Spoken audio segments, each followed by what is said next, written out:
Reflection for November 28, Tuesday of the 34th week in Ordinary Time, Luke 21, 5-11. Gospel. Luke 21, 5-11.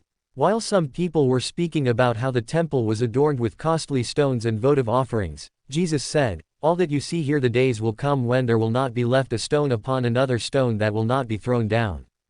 Then they asked him, "Teacher, when will this happen? And what sign will there be when all these things are about to happen?" He answered, "See that you not be deceived, for many will come in my name, saying, 'I am he,' and, 'The time has come.'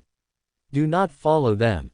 When you hear of wars and insurrections, do not be terrified, for such things must happen first, but it will not immediately be the end." Then he said to them, "Nation will rise against nation, and kingdom against kingdom. There will be powerful earthquakes, famines, and plagues from place to place, and awesome sights and mighty signs will come from the sky."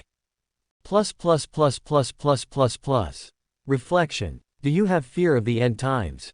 Many of us are fearful of the end times. But why fear? Jesus is telling us in our gospel today not to fear.